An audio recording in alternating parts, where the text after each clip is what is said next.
In today's show, you'll hear investor perspectives on the COVID-19 impact on startup fundraising. This is Investor Perspectives. I'm the host of Investor Connect, Hall T. Martin, where we connect startups and investors for funding. It's the time of COVID-19. We're in lockdown looking to reopen the economy in the U.S. The virus has changed the way the world looks with empty streets, shuttered stores, and death counts rising.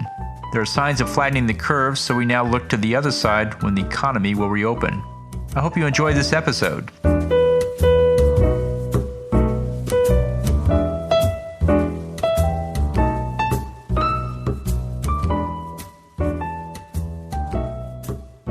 Today we have with us Christian Kameir, managing partner of Sustany Capital, who has been on Investor Connect before.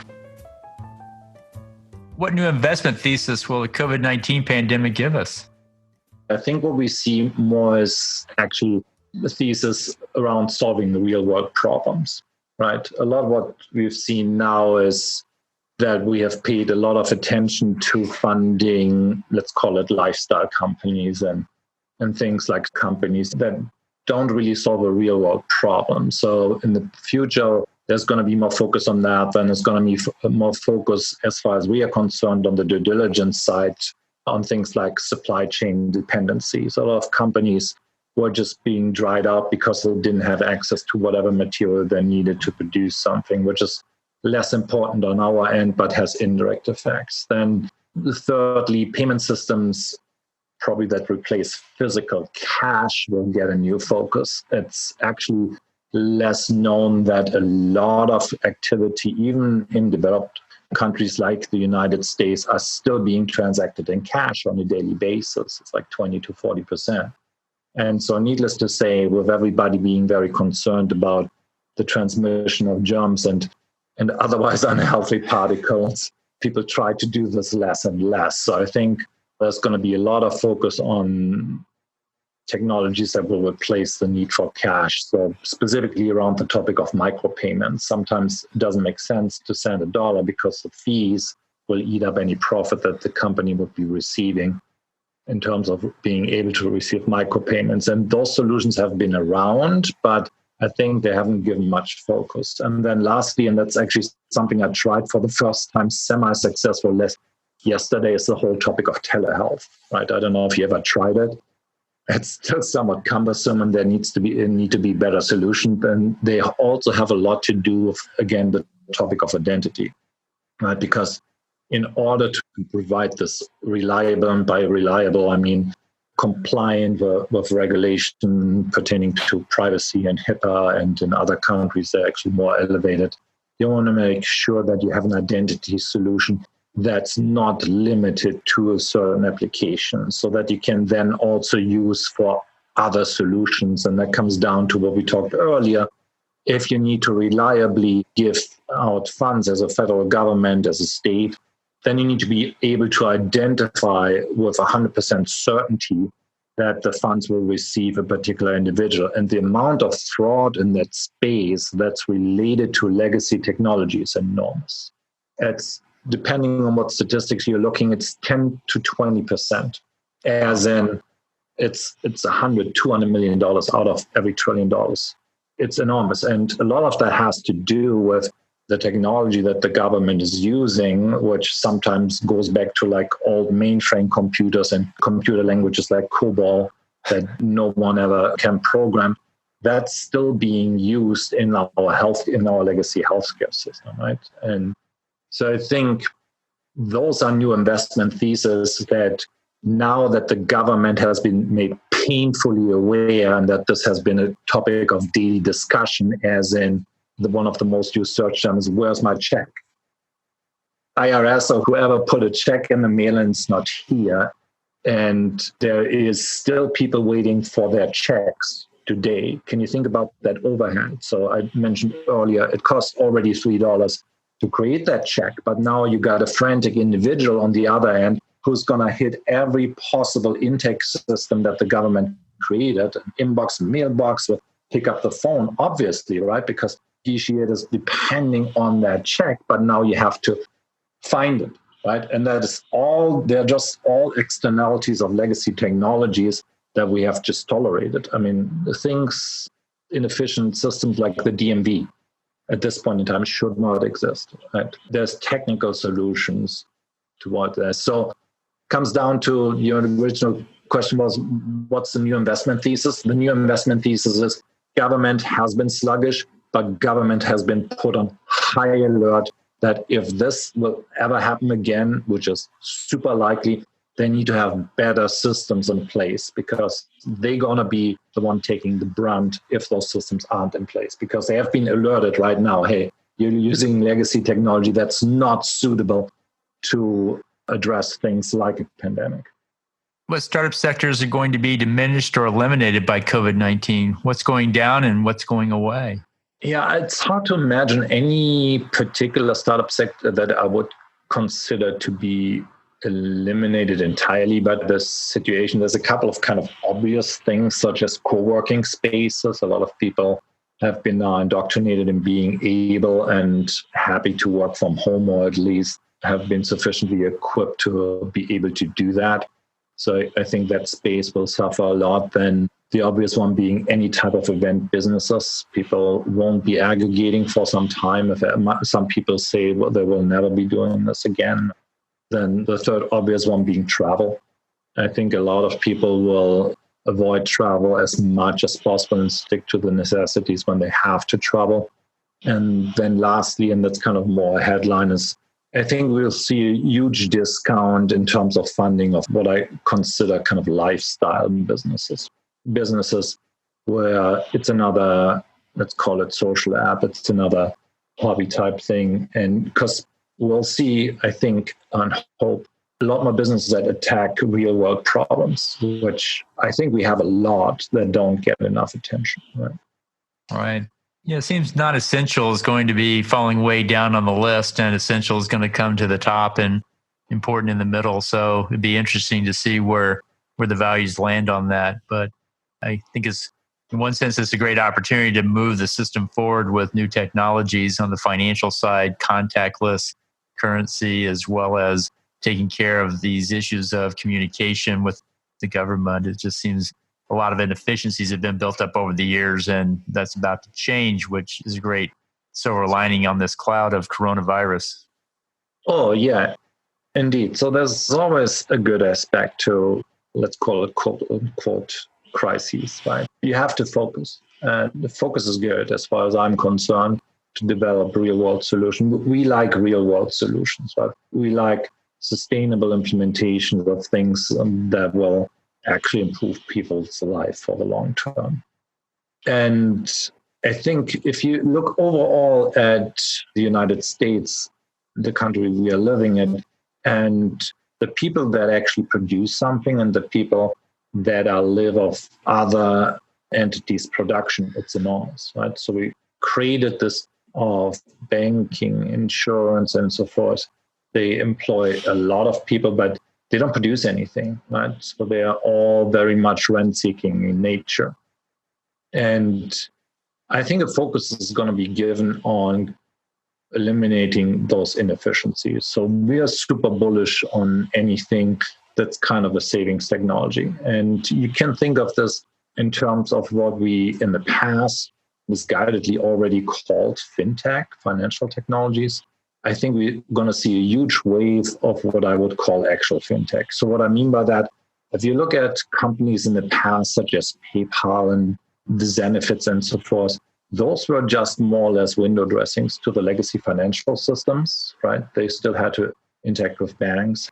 It take you like 2-3 days sometimes to get your money out of PayPal because they still have to interact with the legacy financial systems. And so this type of is really being held artificially in place without a technology reason behind it.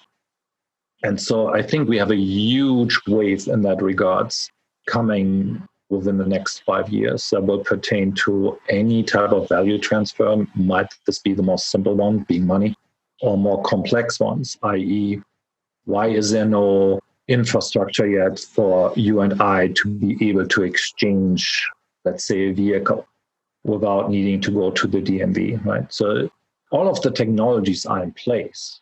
We all have that. They're just required to be adopted by government for the most part, right? So that I can sell you actually a car peer-to-peer and I can transfer the title to you from my phone. And eventually we'll hopefully see the same thing for more complex things such as real estate and so forth. Again, think about it this way. All of these entities, those legacy middlemen, including government entities, what are they doing? They're maintaining databases, right? They're guardians of these databases. And databases are highly, highly insecure.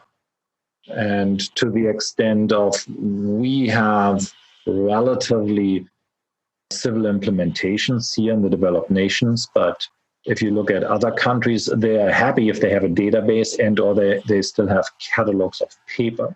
And what you see is that people are that their property is being withheld and or stolen simply by being able to manipulate those records. Well, we are only half a step away from that, right? Where you have single point of failure entities that maintain legacy databases that contain these records that have the entry whether or not you own property. That's preposterous, right?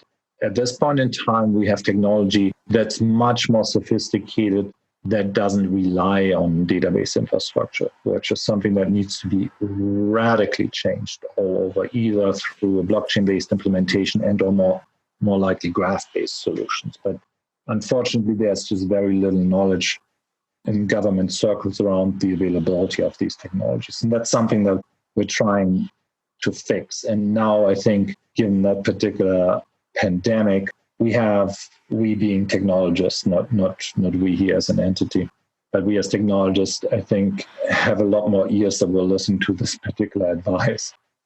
That's great. Do you think we'll see a lot more adoption of blockchain because it solves some of these issues coming up, securing the supply chain, securing the financial chain, et cetera? Yeah, absolutely. And a lot of this will center around this topic of identity. You probably heard about all these ideas of starting to track people and where they are, to comply with social distancing and or showing which people are infected and keep track of those. Well, if we just really nearly adapt those ideas, well, that will have long-term effects on our privacy, right? Because as we know from past government actions, a lot of these measures will never be taken back. People don't realize that this things that was euphemistically called the Patriot Act, which is just a colloquial name for a surveillance act, that's actually not the real name of that particular act, is being constantly renewed.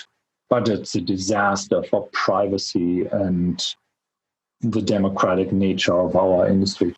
But think about it this way. If all of a sudden there's technology available and maybe mandated by regulation that would track you and everybody else at all times and their health status, if that is not being revoked, again, which there's a 50-50 chance it will, or will always be renewed, that sets the stage for very, very unpleasant, non-democratic environments. I personally don't want to live in a surveillance state such as China or other countries around the world. I cherish the freedoms that we have as Americans specifically. That's why I moved here 20 years ago. Great. Well, in the last few minutes that we have here, what else should we cover that we haven't? I think the one thing that this crisis also has shown us is it's really hard to come by great information, right?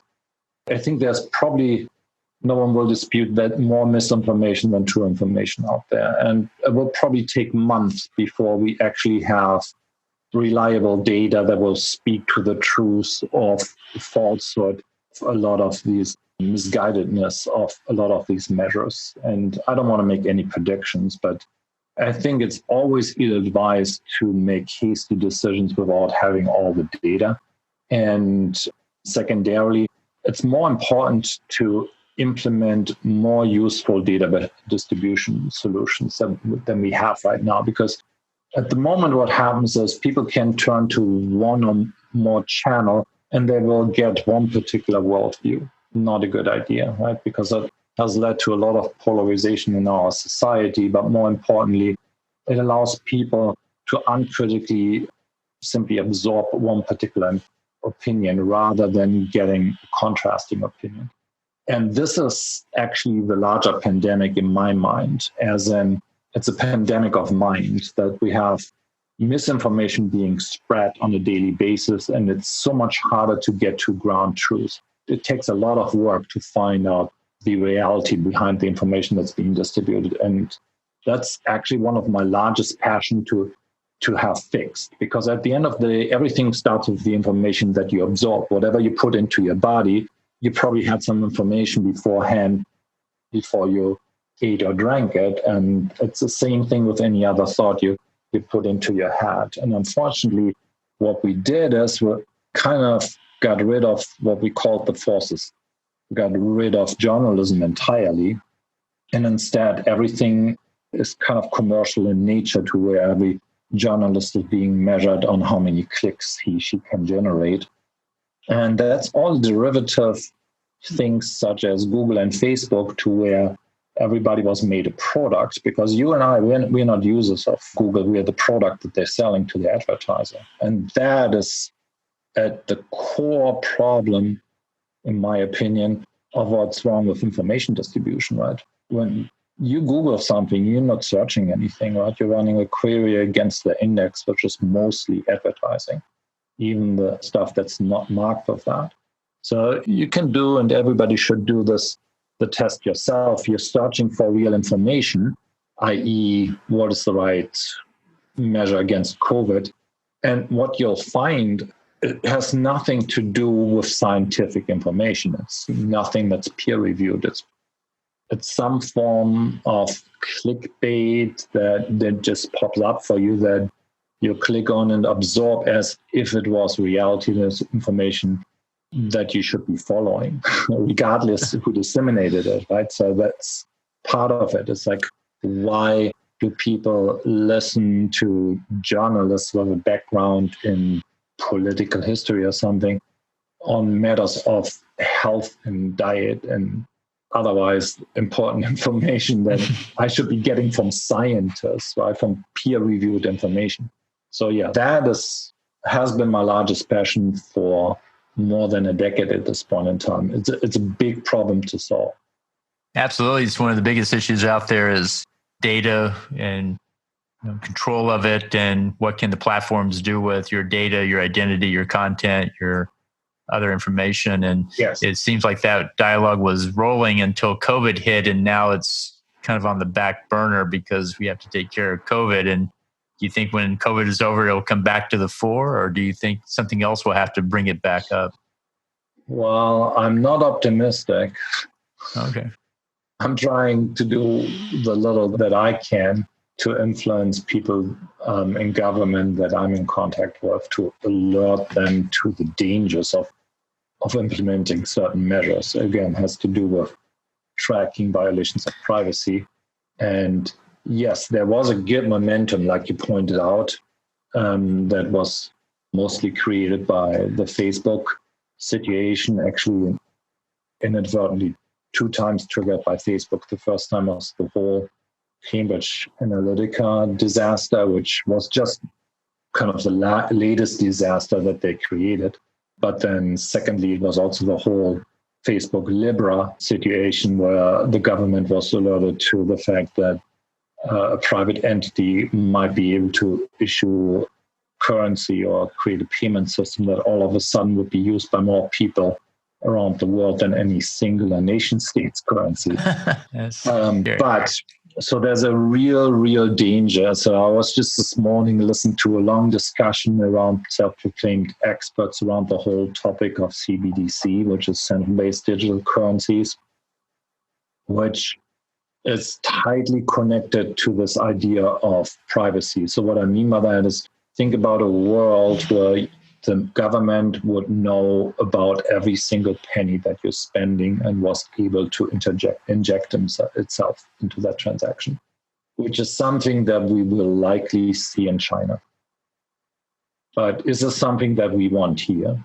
And I would strongly suggest we would not want to see that, because that has all the ingredients for state dictatorship, right? If a centralized government entity could enforce the movement of every single penny of all of its citizens and or otherwise citizens of other nation states touching this particular currency, you can do away essentially with freedom of speech at this point in time, right? Yeah, it's scary times when people start getting to that level of control and that lack of privacy. So, like I say, when COVID's over, it'd be interesting to go back to address it. Yeah, I think the one good thing that I've heard multiple times, and that's maybe just my form of consumption, is but a lot of people have pointed out this typical battle cry that politicians kind of internalized of never let a good crisis go to waste. You've probably heard that. As in, hey, we got this scary thing here that can be used to motivate people to do something, right?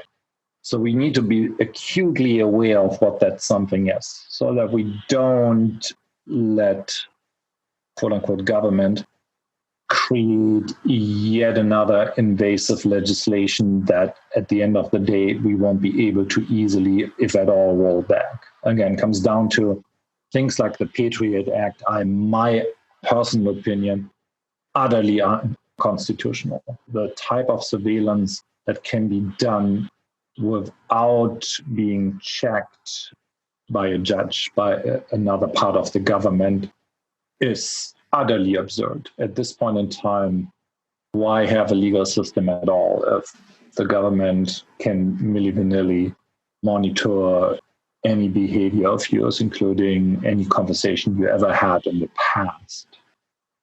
That makes utterly no sense, but more importantly, it undermines democracy. Right? It's not something that a self-proclaimed democratic state should be able to do, period. But that's the status. I think most people aren't aware of that. That's the current status. Well, appreciate you sharing these thoughts with us today. Looking forward to seeing how we navigate our way through these COVID waters to the other side. Looking forward to catching up with you next time, and appreciate the information and the feedback.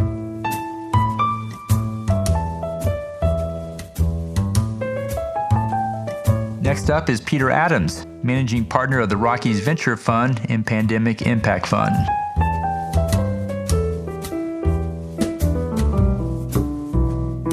What new investment thesis will the COVID-19 pandemic give us? Well, for us, we've had a big shift in our thesis. How last time you and I talked, we were working on the Rockies Impact Fund, and that has shifted now. We've redone all of our thesis and the documents in the fund, and it is now the Pandemic Impact Fund. And so we saw a huge opportunity and lots of gaps left in the market. Now, we saw a lot of people who were creating relief funds, and that's awesome, who were collecting money to help people who've been damaged by this. We see a lot of people creating funds to invest in PPE and things like this that are commodities, obviously in short supply, and they're solving immediate problems. But what we did see was a gap in people making long-term investments, not only to impact this pandemic, but also future pandemics. If you look at Bill Gates' presentations, what's happening is the time between pandemics used to be, 100 years and then 20 years. And if you look over the last 30 years, it's a veritable hockey stick of numbers of people impacted by pandemics. So this is not going to be something that when this pandemic is solved, it's going to be gone for another 50 or 100 years. It's going to be more like 3 to 5 year intervals as we are increasingly global. So focusing on this, our thesis has become that we're also focusing more broadly than just healthcare.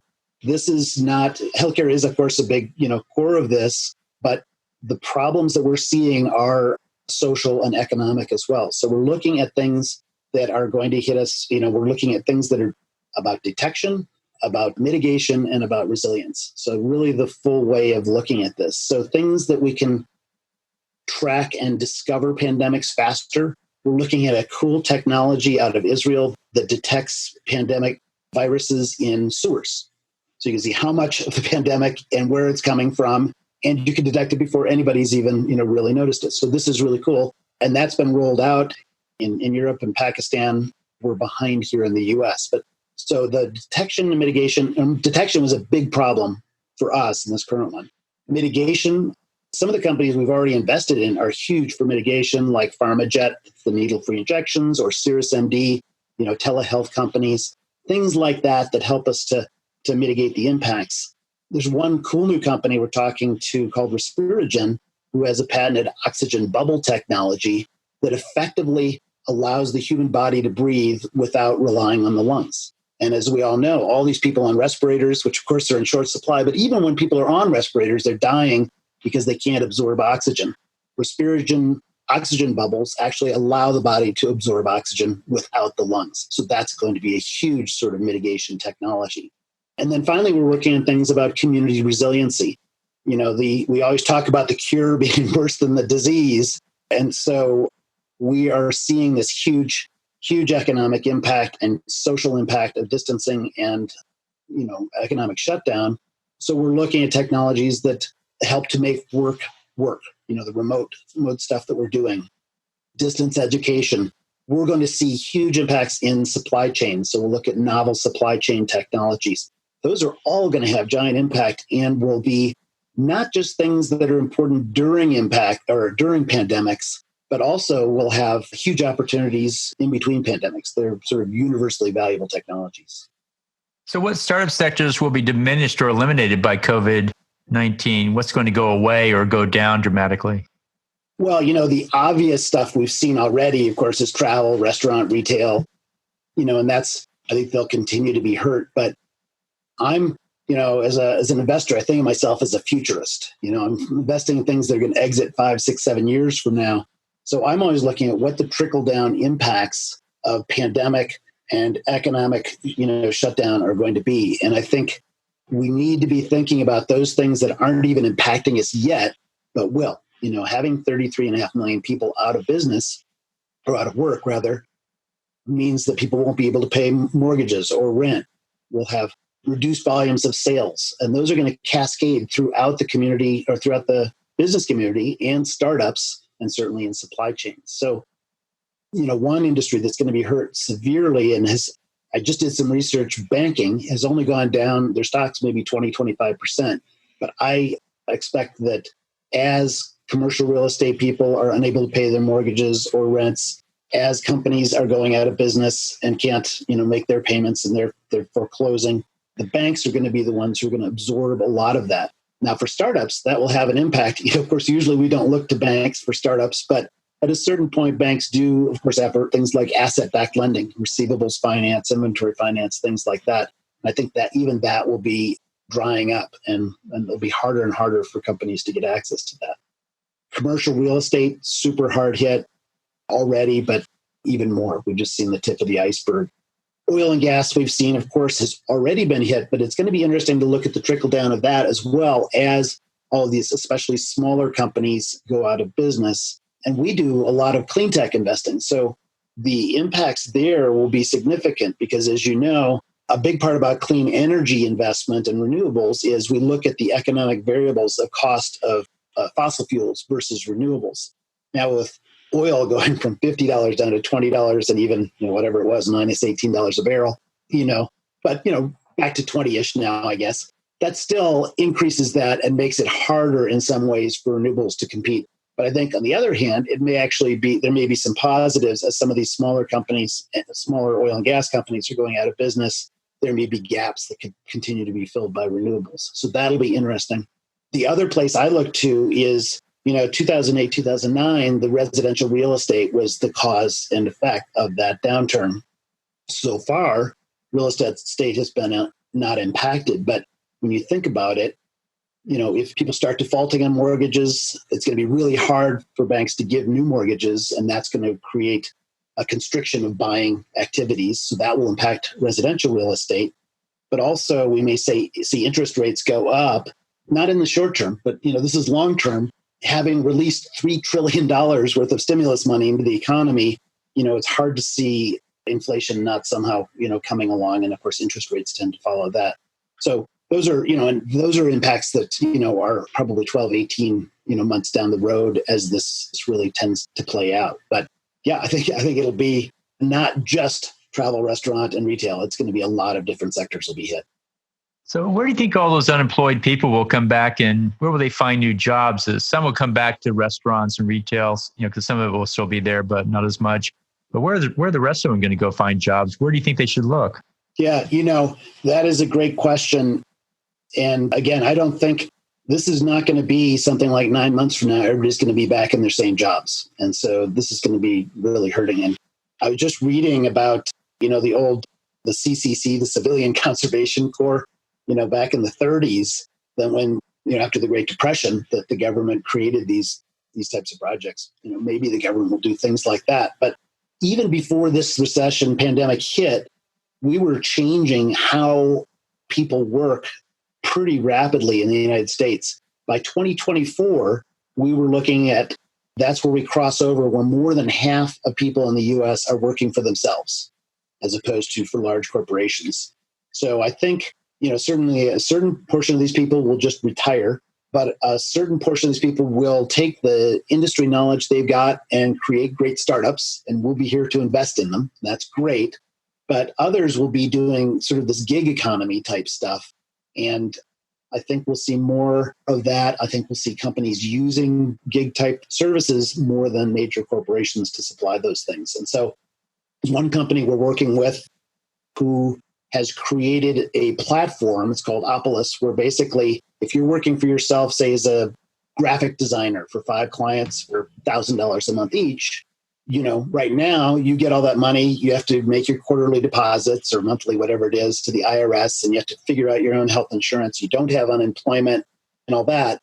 Well, the way this platform works is you become, an employee of that company. Your 5 clients pay Opolis, then they pay your health insurance. They pay your unemployment. They pay your workers' comp. They make your deductions and pay your taxes, and you get a paycheck just like you would if you worked for a real company. And I think we'll see more and more things like that will help the over 50% of people who are working for themselves in this gig economy. Well, that's great. I can see restaurant workers, for example, instead of taking the food from the kitchen to the table, they're going to be taking it from the restaurant to the customer's home. And you see a lot of hiring going on in the delivery services because the supply chain is shifting from the retail to the home, and restaurants shifting from dine-in to take-out. And so I see, the numbers there are fantastic as how many people they're hiring. So I could see some of that taking up existing employees and moving them into a different part of the supply chain.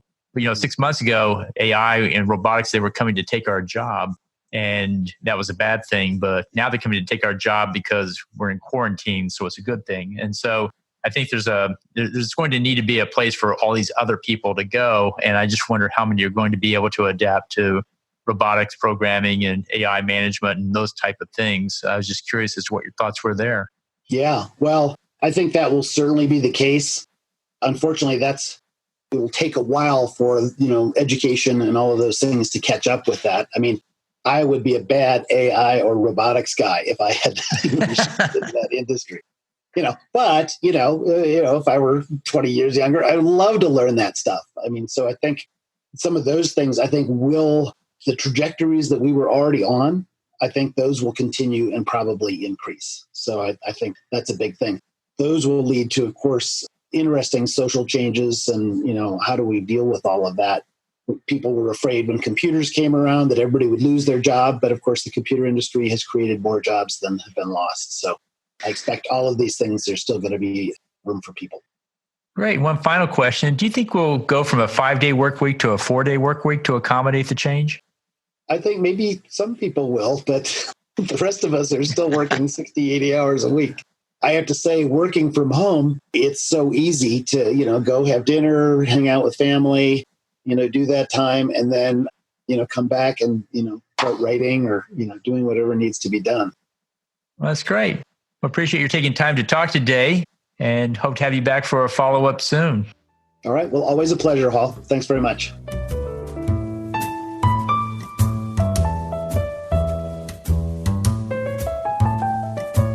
Next is Phil Nadel, founder and managing partner of Forefront Venture Partners.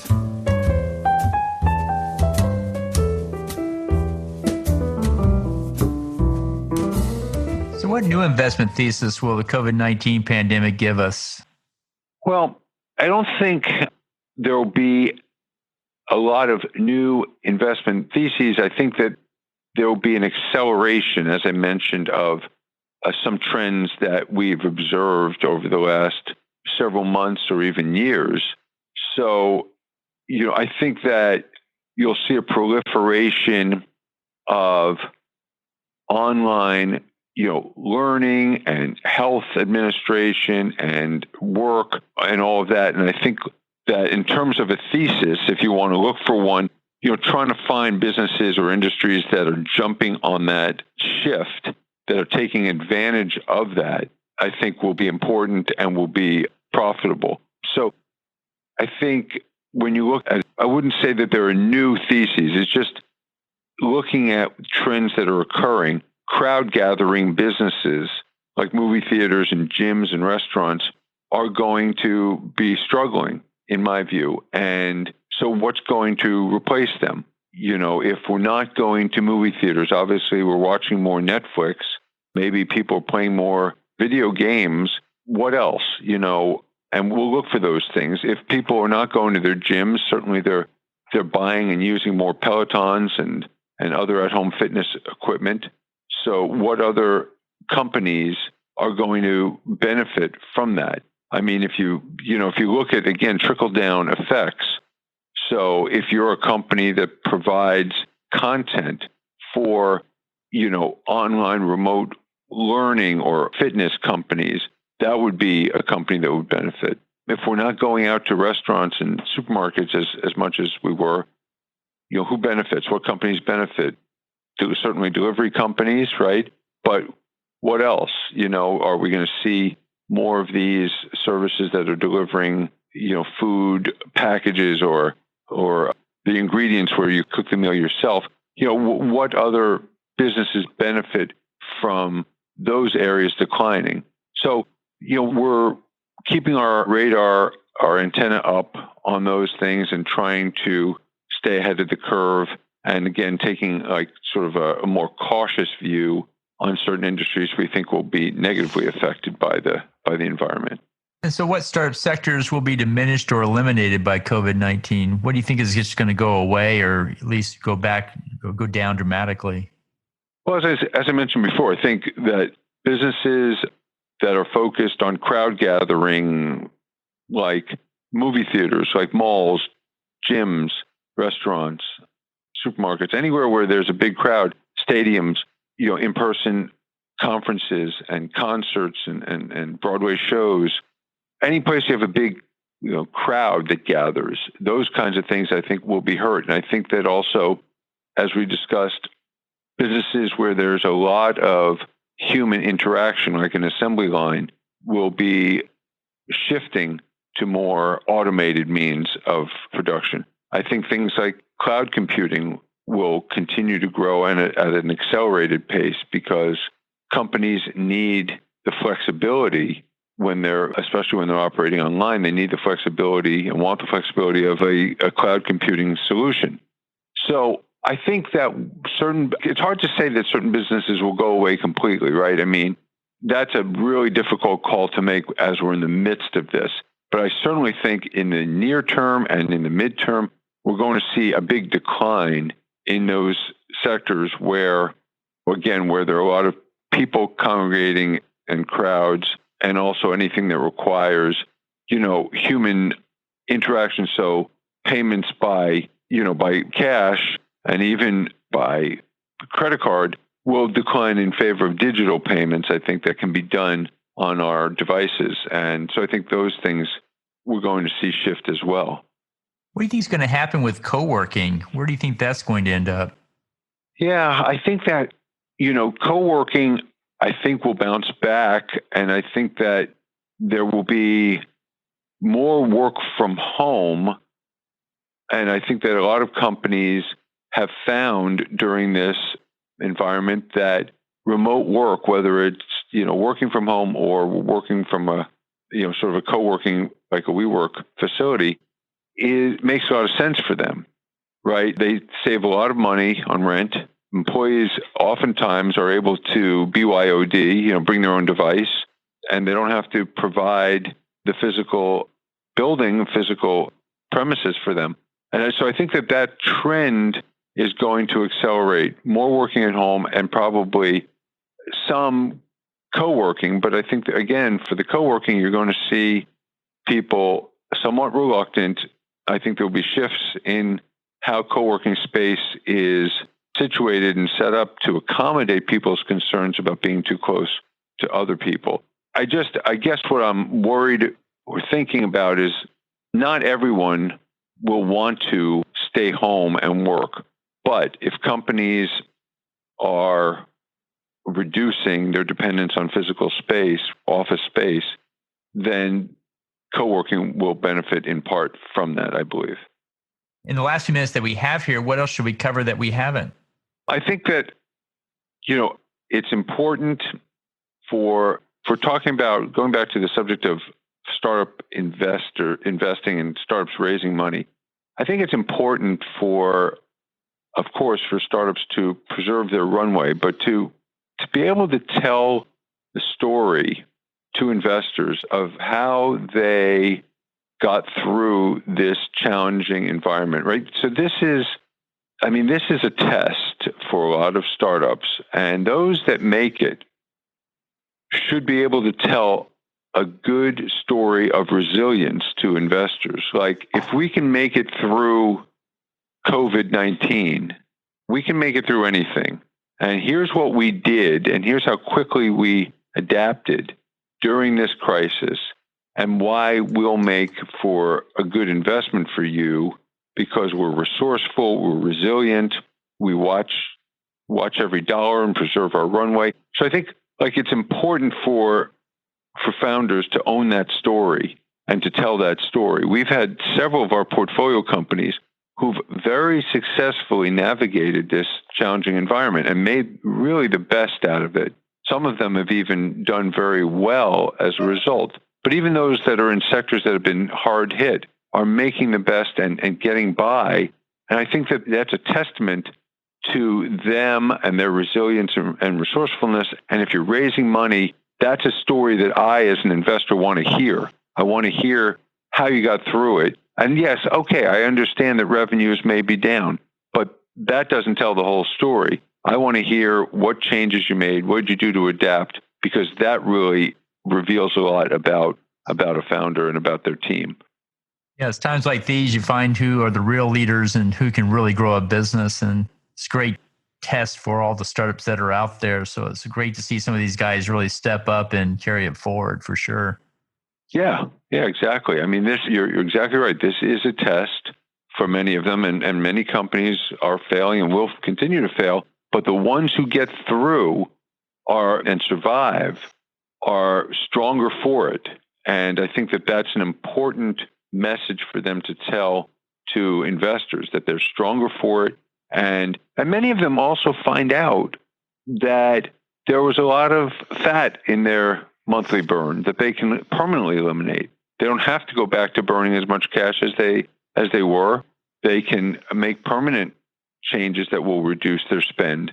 And so I think that's a positive as well that will come out of it. And again, something that should be communicated to potential investors. Great. Well, I appreciate you joining us today and hope to have you back for a follow-up soon. Thanks very much, Hall. Thank you as always for inviting me.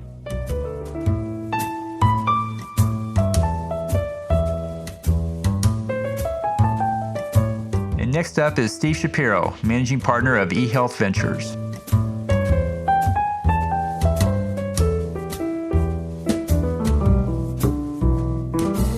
Great. So what new investment thesis will COVID-19 pandemic give us? So one thing, you don't want to do things dramatically different than what your core is, and I think that's good for a venture fund or for a company. You may not want to totally break away from what you're really good at and what your core technology is, but you need to dig inside and see how can this be utilized or modified a little bit to take advantage of the coronavirus. I think we're going to be faced with this for many years. And, I think when we go out for investments, it's going to be interesting if part of this ecosystem. So, that's definitely part of it, as I describe examples of some of our companies and how we're handling that. So, healthcare is one area that's going to come out really good out of it as far as new opportunities for entrepreneurs, for growth companies and venture funds. There's many, many other areas affected. I think a lot about education, with grandchildren now, and what's education going to be in a year and 3 years from now? That's going to be reinvented, and what opportunities will exist there. The work at home is going to be so important now, because once things open up, we're going to find out, wow, it worked pretty well with people working from home.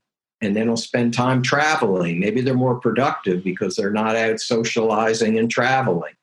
And so what tools does a company have to really monitor productivity? And what cybersecurity in your home? So the first thing I really realized the economic impact was in January. One day I have some Apple stock and it fell. And I looked into why it fell. And the reason it fell was they have a group of people that go to China every month to look at where their product is in production. And they would go into the factories and monitor the production. And they didn't go in January. And so people were saying, what's going to happen to the ecosystem with China falling out?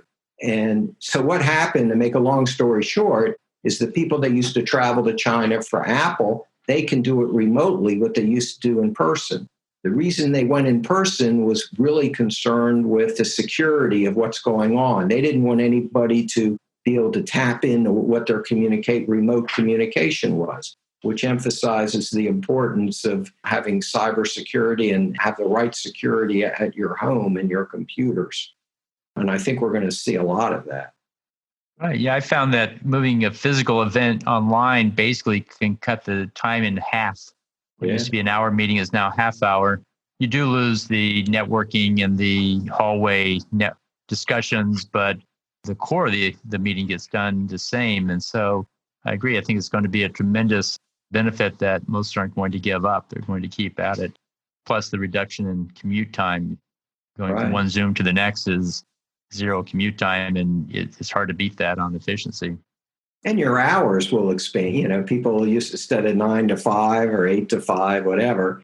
When you're at home, you're always working, right? That's the risk, is if it's at home and you're at home, you can be drawn into more work, and you have to set boundaries, I guess, on that one. So my last question is, what startup sectors will be diminished or eliminated by COVID-19? What's going down? What's going away? Well, the obvious one is the travel industry, and, both for pleasure. My wife and I were supposed to be in Italy today, a trip that we had planned months ago, probably 6 months ago. And obviously we're not there. I'm home working and talking to you now. So how is it going to affect pleasure and business, just like conferences and going to China to see a manufacturer or whatever? I think that's going to change a lot. And, with airlines, hearts out to them, how they're going to be affected. Convention support, conferences. That's a killer. Commercial real estate, how will that be affected? And, probably what some companies will do is say you come into work 3 days a week and you work at home 2 days a week and you stagger hours. So they need less square footage, for their office space. So that could be affected. Shopping malls, retail. Well, Amazon started the whole refocus of the retail industry. And those companies that are able to adopt to the new normal will do fine. For those that can't, are going to go out of business. And we're seeing some of that. The entertainment industry, would you go to a movie theater now? What about healthcare? What's going to diminish in the healthcare space? Well, that's a good question. I mean, I think in healthcare, there'll be less office visits. So it actually could hurt the primary care physician. So you build a relationship with the primary care physician, you know and see him, but now you do it remotely, you could use a service for that. But I think it could hurt in a primary care physician. And in the area specialists, they're going to have to adapt to it. But there could be more of, less, in a way, it's more personal. I heard one person talk once and say, When I was a child, my doctor came to my house if I had the flu or virus. I didn't go into an office. So we're going back to that. Now you're still in your home environment when you talk to your doctor. But we'll see what plays out. But I think overall, healthcare is definitely going to change as everything I've talked about earlier with digital health, telehealth and stuff. But then it's going to be less office visits. There'll be less.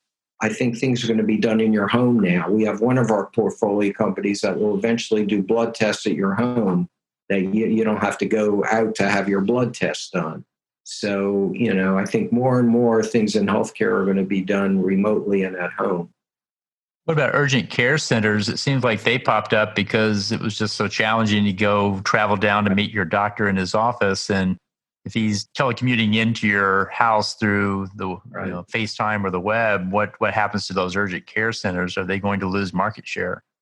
Not in the short term, because the technology is not there yet to do everything in your home. But I think over time, you won't have to leave your home to have it diagnosed. There's certainly technology out there that will do your blood pressure, that can look in your eyes, your ears. We have a couple companies that deal in eye care where you have goggles and they diagnose things in your eyes, and they'll do your pressure from your eyes remotely.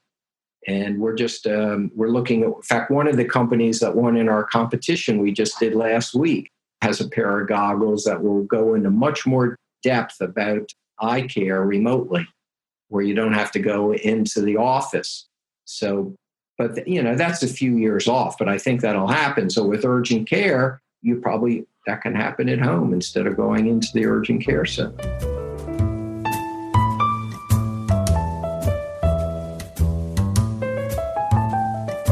My next guest is Eileen Chan of 13 Ventures.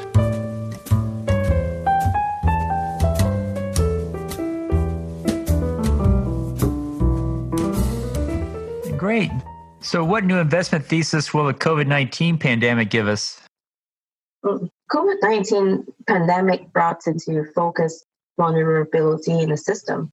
So as an investor, it is our responsibility to make sustainable investment in great and emerging business.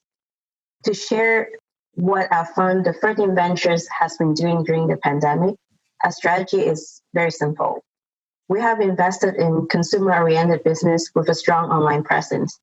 And as I mentioned early on about the online presence thing. And currently in our portfolio, we have the safe haven companies that offer innovative products for daily use, such as plant-based food, feminine hygiene products, and chemical-free cosmetic products. And they all have experienced a boom in sales since the beginning of COVID-19.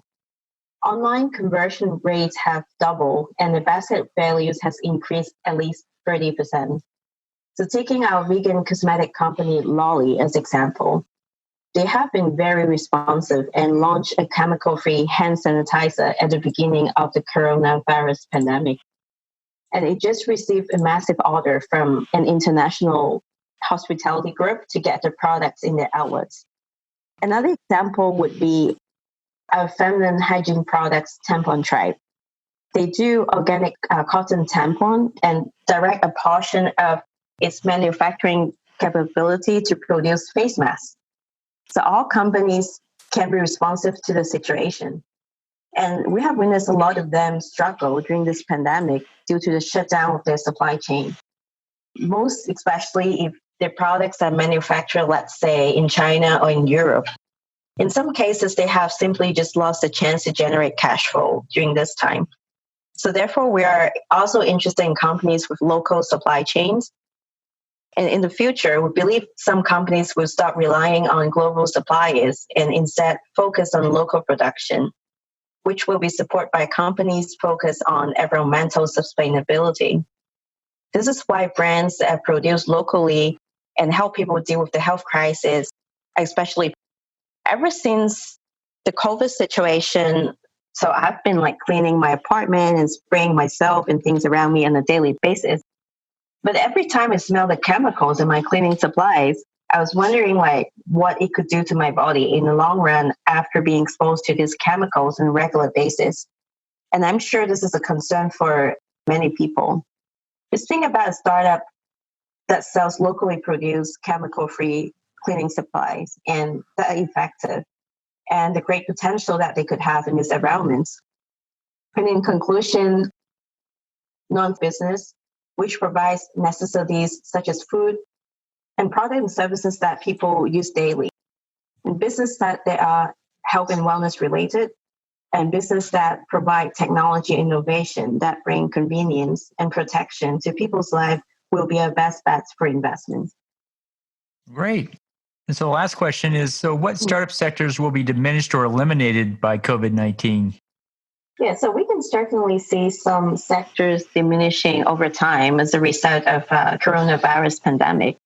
Unfortunately, that applies to all business and not just startup. Factually speaking, business that related to common social interaction have taken a hit. We can imagine in the upcoming future, sectors that do not work well with the social distancing concept or business that raise questions regarding hygiene will diminish. For example, business, hospitality industry, fitness studios, or large events, gatherings, or even like beauty treatments. So there are some sectors that may not have enough room for growth or profits, and it would not be wise to start a company in that sector. And some retail business, such as those with heavy real estate investment, have been struggling during this time. Remember back to the pre-COVID time when the world was debating whether it's still a good idea to invest in a storefront or to move their business completely online. And the COVID situation has become a catalyst, accelerating that decision. And if these fashion companies have a solid e-commerce structure and revenue and a healthy cash flow, the story could be different.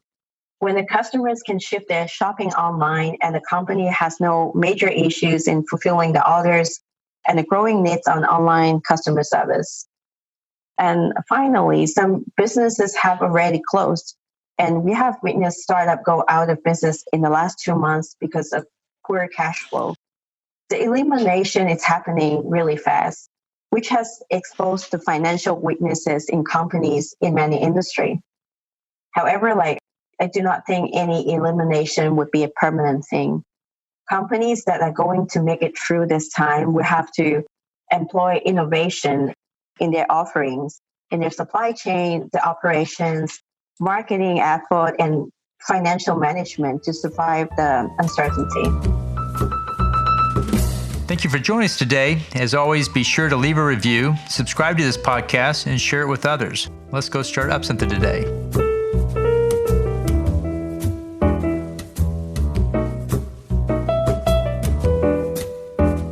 Aileen Martin is the director of Investor Connect, which is a 501c3 nonprofit dedicated to the education of investors for early stage funding. All opinions expressed by Hall and podcast guests are solely their own opinions and do not reflect the opinions of Investor Connect. This podcast is for informational purposes only and should not be relied upon for the basis of investment decisions.